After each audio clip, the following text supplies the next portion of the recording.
안녕하세요. 공병호TV의 공병호입니다. 우리 세대는 전쟁이 없이 비교적 평탄하게 살아왔습니다. 물론 앞으로 어떤 일이 펼쳐질지는 아무도 알 수 없는 일이죠. 고대 그리스 시대를 묘사한 그런 그림을 보다 보면은 인간의 운명에 관한 그런 그림들이 많습니다. 아주 화려하게 차려입은 그런 아가씨들이 깔깔거리면서 굉장히 즐거운 시간을 보내지만 바로 그 순간의 뒤를 보면은 검정색 큰 그런 도자기들이 하늘로부터 내려와서 그냥 깨지는 그런 장면들을 묘사한 그림을 인상적으로 봤던 기억이 남아 있습니다. 앞일을 아무도 알 수 없다는 것이죠. 그러니 좋은 날이 있었다고 해서 앞으로 늘 좋은 날이 계속되리라는 바람은 괜찮겠지만 꼭 그것이 보장되지 않는다는 사실입니다. 좋은 부모 밑에서 성장했다고 해서 부모 슬하를 떠난 삶이 항상 장밋빛처럼 아름답게 채색되는 게 아니고, 뛰어난 머리를 갖고 학창 시절에 빛나는 성과를 거뒀다고 해서 그 이후에 사회생활의 삶이 반드시 그와 같은 비슷한 모습으로 전개되는 것은 아닙니다. 인생 초년이 화려했지만 말년에 또 고생을 하는 경우들도 꽤 많죠. 첫 번째 질문입니다. 삶에 있어서 선택이란 것이 뭐냐?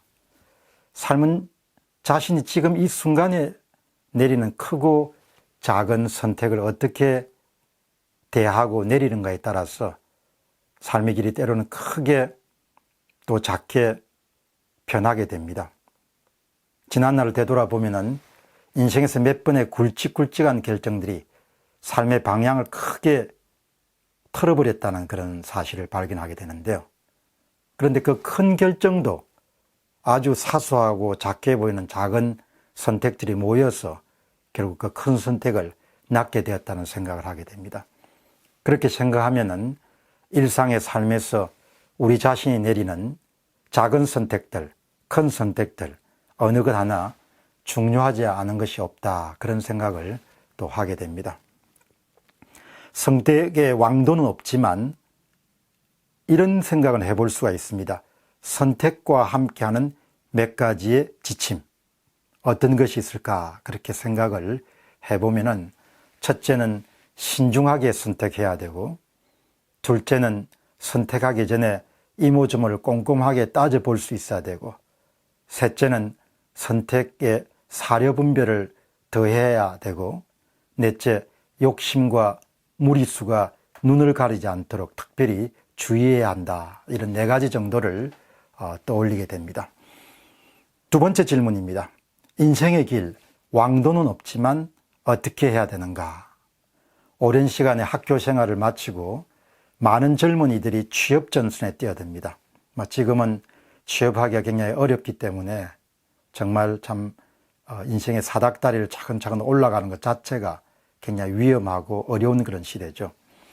그런 젊은이들에게 누군가 이렇게 조언을 한다면은 첫 번째는 어떤 분야에서 시작하기로 선택하는지, 두 번째는 얼마만큼 현실적인 선택을 또 결정을 내리는지, 세 번째는 분위기나 유행으로부터 얼마만큼 자유로울 수 있는지, 네 번째는 얼마만큼 자신이 선택하는 일자리나 혹은 분야의 본질을 꿰뚫어 볼 수 있는가에 따라서 삶의 질이 크게 달라진다고 봅니다. 특히 오랜 시간의 학교 생활을 마치고 취업 전선에 뛰어드는 그런 학생들이라면은 이 네 가지 중에서 특히 현실적인 결정을 내리는 것이 상당히 저는 중요하다고 그렇게 봅니다. 추상적이고 관념적이고 이상적인 그런 꿈은 꿀 수 있지만 출발선에 섰을 때는 대단히 현실적인 그런 판단에 따라서 시작을 해야 되지 않겠느냐, 그런 생각을 합니다. 또 직장생활을 하는 동안에도 직장은 마을버스와 같다, 혹은 직장은 스포츠팀과 같다라는 생각을 갖고 부지런히 준비하고 자신을 갈고 닦는 사람과 항상 이 자리에 머물 수 있다는 그런 안전된 안심을 하고 또 그냥 준비를 게을리하는 사람 사이에는 훗날 좁힐 수 없을 만큼의 그런 큰 간격이 생겨나게 됩니다. 그런 분들에게 필요한 선택을 위한 조언이 있다면 어떤 것이 있을까요? 첫째는 직장을 어떻게 정의하는가에 대한 선택입니다. 내가 직장을 어떻게 바라보는가? 둘째는 직장과 자신과의 관계를 어떻게 정의하는가. 직장과 자신 사이의 어떤 관계를 자신의 나름대로 이렇게 사람들은 대부분 정의를 하게 되죠. 관계를 어떻게 정의하는가. 세 번째는 얼마만큼 스스로를 갈고 닦는 선택을 할 것인가. 네 번째는 시대의 분위기와 유행에 노란하지 않는 선택을 할 것인가. 뭐 예를 들면은 주 52시간 제도를 그렇게 강행하게 되면은 스스로 절제 능력이 있고 계획적이고 목표지향적이지 않은 사람들 같은 경우는 지나치게 자신이 갖고 있는 생각을 현재의 즐거움을 추구하는 데 보내버릴 수도 있죠. 과거처럼 직장에서 일을 하는 시간이 많을 때는 그만큼 강제적으로 업무에 숙달할 수 있는 그런 시간을 가지지만 그렇지 않은 경우에는 스스로 그렇게 자기 자신을 조련하고 단련할 수 있느냐, 이런 문제가 대단히 중요하겠죠. 마지막으로 다섯 번째는 시대의 변곡점에서 적절한 변신을 시도하는 것도 선택의 문제죠.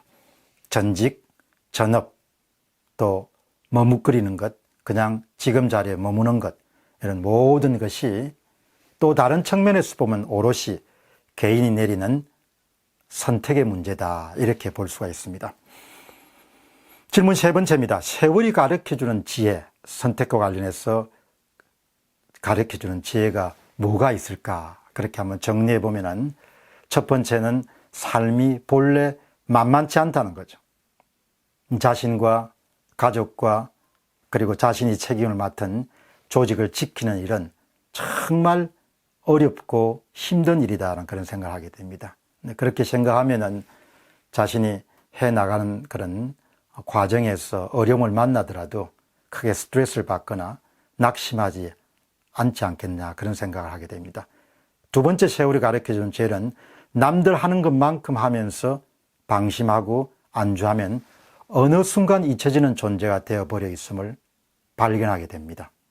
남들 하는 것만큼 그냥 평균값 정도로 하고 평균값 정도로 쉬고 그렇게 하면은 또 지금 상황이 오래오랫동안 계속될 것이다, 이렇게 판단하면은 변화라는 것이 고객의 평가라는 것은 인정사정이 없고 봐주는 것이 없었으니까 세상에서 일어나고 있는 변화라든지 또 고객이 자신을 어떻게 평가할 것인가, 이런 부분들은 뭐 봐주는 게 없죠.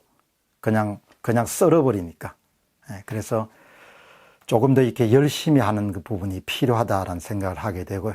그 다음 이제 세 번째는 어제 잘 나갔다 하더라도 오늘부터 내일까지 그런가는 별반 상관이 없습니다. 어제 내린 결정으로 오늘의 과실을 수확하는 것과 마찬가지로 오늘 내가 내린 결정으로 미래의 또 내일의 과실을 수확한다, 이렇게 생각하면은 어제 내렸던 결정, 오늘 내렸던 결정, 내일 내렸던 결정이 모두 다 의존하지 않는 특별히 독립된 사건으로 보는 것이 옳은 판단이지 않겠냐, 그렇게 봅니다. 네 번째는 성실히 최선을 다해서 오늘 성과를 거두기 위해서 노력해야 되지만 또 항상 앞을 내다보고 앞을 전망하고 준비하고 또 준비하는 것도 또 개인이 내려야 될 선택의 몫이죠. 젊은 날의 삶에서는 고생도 대단히 멋지게 표현될 수 있죠. 그러나 시간이 가면서 중년, 장년, 노년을 이렇게 거쳐가면서 가능하면 고생이 자신을 피할 수 있도록 그렇게 대비하고 준비하는 것도 개인이 선택해야 될 그런 몫이다는 생각을 하게 됩니다. 마지막으로 다섯 번째는 현명할 선택을 내리는 지름길이 있다면은 많은 것들 중에서도 어떤가 하는 것은 겸손해지는 것이다, 이렇게 봅니다. 계속해서 배울 수 있는 사람은 겸손해질 수밖에 없죠. 또 더 큰 겸손, 더 알찬 겸손은 하나님 앞에서 겸손해지는 일일 것입니다. 내가 틀릴 수 있음을 기꺼이 인정하고 그나마 틀린 선택을 내릴 가능성을 크게 낮출 수 있는 것은 겸손해지는 것이죠. 인간 앞에서 또 그 다음에 지식 앞에서, 지혜 앞에서, 그리고 절대자 앞에서 이렇게 겸손해질 수 있으면 좀 더 현명한 그런 선택을 내릴 가능성들이 높을 것이다, 그렇게 봅니다. 오늘은 주말을 맞아서 언뜻 머릿속에 떠오른 인생의 길, 선택의 길이라는 그런 주제로 여러분들에게 에세이 스타일로 말씀드렸습니다. 오늘 하루도 행복하시고 여러분들이 소망하는 그런 성과를 거둘 수 있는 그런 즐거움으로 가득 찬 시간 만들어 가시길 바랍니다. 공병호 TV의 공병호였습니다. 감사합니다.